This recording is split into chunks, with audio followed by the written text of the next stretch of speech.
David T.C. Davies. Well, Mr. Deputy Speaker, as I listened to the Shadow Chancellor this afternoon, I must confess I almost felt a growing sense of admiration for the sheer effrontery of the man. This man who came to deliver a lesson to the Chancellor was personally responsible for much of the economic mess which this country now finds itself in. And I wonder, he of course is not in this place anymore, but I wonder if I could just give a quick economic history lesson to the members of the front bench, shadow front bench, who've hung around to listen.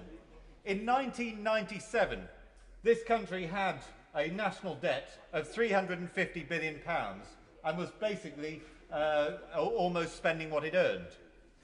By May 2008, well before the collapse of Lehman Brothers and the banking problems, the national debt had already increased to £629 billion, and the government, during boom times, was running a deficit of around £30 billion a year.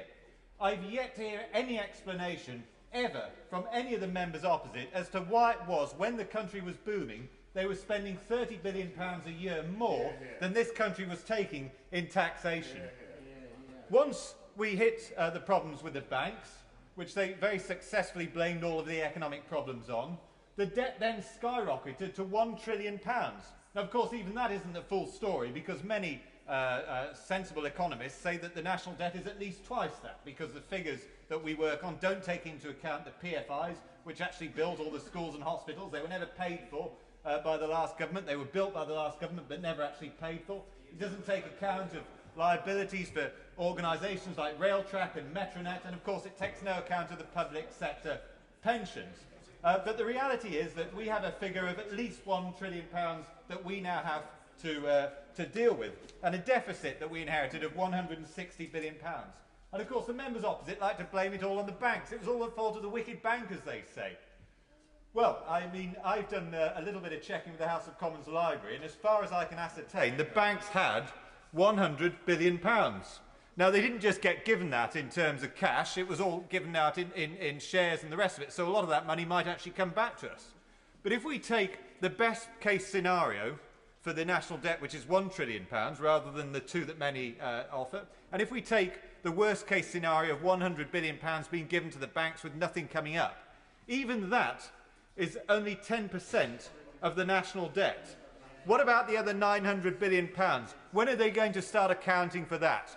£1 trillion is a lot of money, and to try and give it some perspective, I was thinking about it earlier on today. If we took a graph and used 1 centimetre to show £1 million, then that graph would have to stretch all the way from here to Highgate Cemetery in order to show the scale of the wanton spending which the members opposite are responsible for. The burial place of Karl Marx, I don't know if that's something that we should see as relevant. I will, of course, give way. I'm glad that the honourable gentleman was able to see me and give way to me. I just wondered if the honourable gentleman knew what the public sector debt was in 1997 and then again in 2007 before the recession started. No. I'm always fascinated, but has the lady finished now? May I continue? I mean, I'm always fascinated by this comparison as a percentage of GDP, and I'll certainly take one more intervention if someone can answer me this.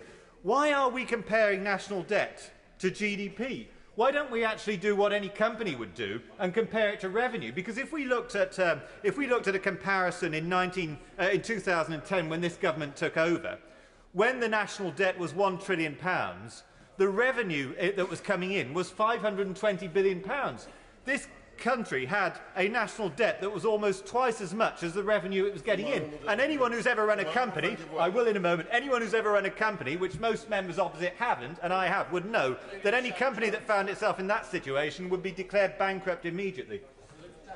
Well, my honourable friend Remind the House will give an answer to why it was that the previous Labour government ran a deficit for 9 consecutive years from 2001, despite having a boom.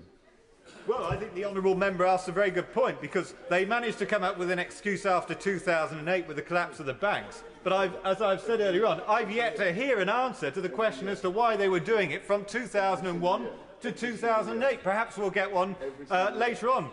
What I did hear from the Shadow Chancellor was some rather mealy-mouthed insults directed towards my honourable friend, the Shadow Chief Chancellor, the Chief Secretary to the Treasury, who had a proper job outside of politics and outside of government, as I did, which the Shadow Chancellor seems to think is worth mocking him for. He wasn't the man who was responsible for the £1 trillion worth of debt. He wasn't responsible for selling gold at a fraction of the price. He wasn't responsible for running up deficits in boom years.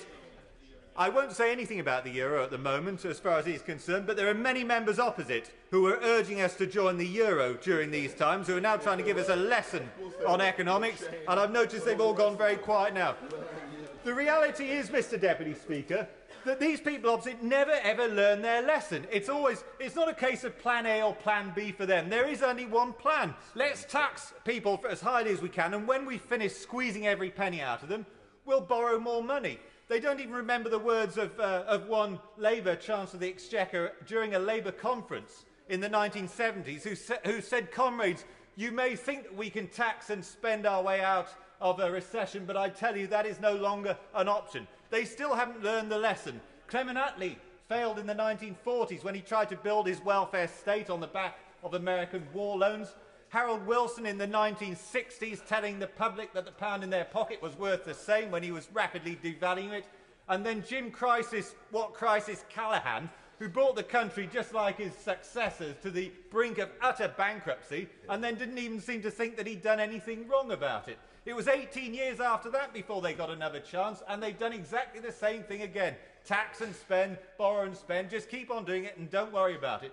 I'm glad that we've got a government here who are not going to go for the easy option, which would be to borrow a whole load more money now in the hope of winning an election, which is exactly what members opposite have been doing for the last couple of years. We are actually going to take some tough decisions, which does mean getting our books in order because, unlike the Shadow Chancellor, having run a small family haulage business, I know that you can't carry on spending more money than you get on an indefinite basis. And I welcome the fact that the Chancellor is going to encourage real growth by making it easier for people to take people on and not have to worry about employment tribunals, which anyone who's run a small business does worry about all the time because of the number of spurious claims. And I'm glad that somebody says rubbish. I wonder if the person saying rubbish has ever had any experience of running a business or dealing with spurious employment tribunals. I very much doubt it.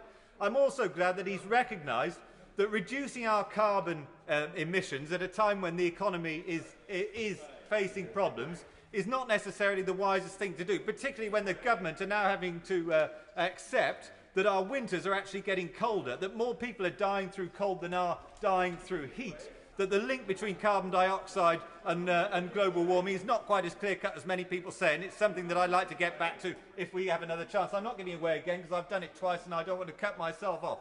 All I want to do is to finish by congratulating the Chancellor and all his colleagues in the Conservative and the Liberal Democrat Party, and to urge them to stay the course, not to listen to members opposite, to ensure that we spend what we earn, not to take any notice of people like the former Prime Minister, who he didn't seem to know the difference between debt and deficit, because if anyone looks at the YouTube video of him abusing Mrs Duffy and calling her a bigot, will also notice that halfway through that, and it's there on YouTube, he actually said, we will cut the debt in half. Did he not know the difference between debt and deficit, or was he planning much deeper cuts than the current coalition government are doing at the moment? Perhaps somebody will answer that question as well.